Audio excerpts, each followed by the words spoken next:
क्या सच में हम अपने ब्रेन का केवल 10% ही यूज करते हैं? ईफेल टावर पे कितनी सीढ़ियाँ होती है?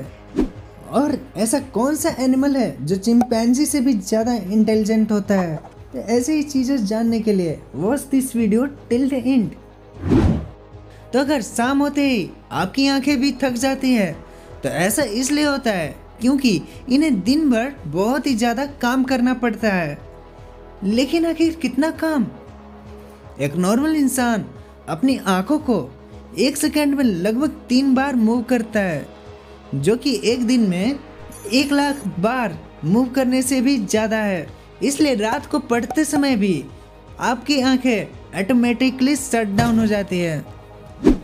बहुत सारे एनिमल्स ऐसे होते हैं जो भूकंप के आने से पहले ही ये पता कर लेते हैं कि हाँ भूकंप आने वाला है। फिर भी उनमें से सबसे ज्यादा जो रिलायबल होता है वो स्नेक होता है, जो 121 किलोमीटर दूर से ही अर्थक्वेक को सेंस कर लेता है। और इससे भी ज्यादा इम्प्रेसिव यह है कि वे भूकंप के आने से 5 दिन पहले ही उसे महसूस कर सकते हैं। जब सांपों को भूकंप का आभास होता है तो वे अक्सर अपना घर छोड़ देते हैं, भले ही टेम्परेचर एक्सट्रीमली कोल्ड ही क्यों ना हो। आपने अक्सर ये सुना ही होगा कि हम अपने ब्रेन का केवल 10% ही यूज कर सकते हैं, लेकिन अभी भी सुन लो कि ये बस एक मिथ है। 2014 की एक फिल्म लूसी में एक कैरेक्टर होता है मॉर्गन फ्रीमैन, जो ये कहता है कि यह अनुमान है कि अधिकांश मनुष्य मस्तिष्क की क्षमता का केवल 10% ही उपयोग करते हैं। कल्पना कीजिए क्या होता अगर हम 100% तक उपयोग कर सकते। तो ये तो था एक फिक्शनल लाइफ, लेकिन अब आते हैं रियल लाइफ में। साइंस के एक जर्नलिस्ट जेन सी ह्यू के स्लेट में लिखे एक आर्टिकल के अनुसार जब तक आपको ट्रॉमेटिक ब्रेन इंजरी या अन्य न्यूरोलॉजिकल डिसऑर्डर ना हो तब तक आपके पास पहले से ही आपके ब्रेन के 100% तक पहुँच है। आपका दिमाग हर समय उपलब्ध रहता है, तब भी जब आप सो रहे होते हो, यहाँ तक कि आपके ब्रेन के सबसे बेसिक फंक्शंस को ही परफॉर्म करने के लिए 10% से अधिक ब्रेन का यूज हो जाता है।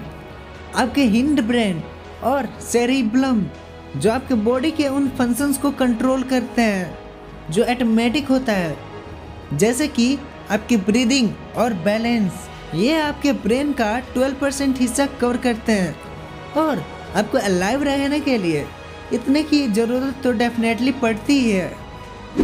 अगर आप भी ज़्यादा रोते हो और अपने टीयर्स को कंट्रोल करने की कोशिश करते हो तो ये आपके लिए ही है। टीयर्स में एक नेचुरल पेन किलर होता है जो आपके पेन को कम करके मूड को बेहतर बनाता है, क्योंकि हमारे जो इमोशनल टीयर्स होते हैं उसमें एंडोर्फिन्स मौजूद होता है। ये हमारे बॉडी का नेचुरल पेन किलर और मूड इम्प्रूवर है। तो अगली बार जब आपकी आंखों से टीयर्स बाहर आने की कोशिश करें तो ये समझ लेना कि आपको उन्हें रोकना नहीं है, बल्कि पूरी तरह से बाहर आने देना है। पिग्स को दुनिया का 5वां सबसे इंटेलिजेंट जानवर माना जाता है। पिग्स, हाँ वही पिग्स जो कचरे के ढेर में इधर उधर लुढ़कते रहते हैं। उनके लिए बचा हुआ कोई भी वेस्ट हो वो खाते हैं, और कुछ पिग्स के लिए वो काफी स्वादिष्ट होते हैं। हालांकि अगर बात करें उनकी इंटेलिजेंस की तो यह पता चला है कि वे बहुत इंटेलिजेंट भी होते हैं, इवन चिंपैंजी से भी ज्यादा।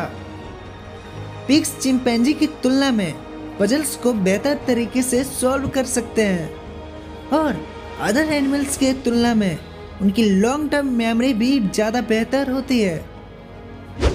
108 मंजिलों की ऊंचाई पर स्थित एफिल टावर यूरोप के सबसे आइकॉनिक लैंडमार्क में से एक है। एफिल टावर का निर्माण 1889 में किया गया था और 1930 तक यह दुनिया की सबसे ऊंची बिल्डिंग्स भी थी। लेकिन शायद आपको ये पता नहीं होगा कि इस 1063 फीट यानी 324 मीटर लंबे टावर पर पहुंचने के लिए आपको 1710 सीढ़ियां चढ़नी होती हैं। हालांकि टूरिस्ट को केवल पहले प्लेटफॉर्म तक सीढ़ियां चढ़ने की अनुमति होती है, वहां से उन्हें लिफ्ट से ऊपर की ओर जाना होता है। अब आप ये बताओ कि इन दोनों में से कौन सा नाइफ ज्यादा सेफ होगा, डल नाइफ या फिर शार्प नाइफ। आप में से मैक्सिमम लोग शायद डल नाइफ बोले, लेकिन ऐसा नहीं है। डल नाइफ से ज्यादा सेफ शार्प नाइफ होगा, क्योंकि एक शार्प नाइफ फूड को आसानी से स्लाइस करता है और उसका यूज करते समय आपको प्रेशर भी बहुत कम अप्लाई करना पड़ता है। इसका मतलब है कि आप चीजों को काटते समय उस चीज को ही काटोगे जो आप काटना चाहते हो, ना ही कि अपने हाथों को। हालांकि डल नाइफ फूड को आसानी से नहीं काट पाते हैं और अगर ज्यादा प्रेशर लगाया जाए तो स्लिप भी कर देते हैं।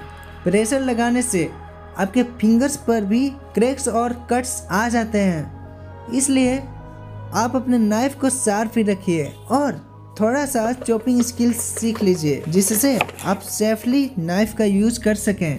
Thank you for watching this video. Stay focused and keep learning.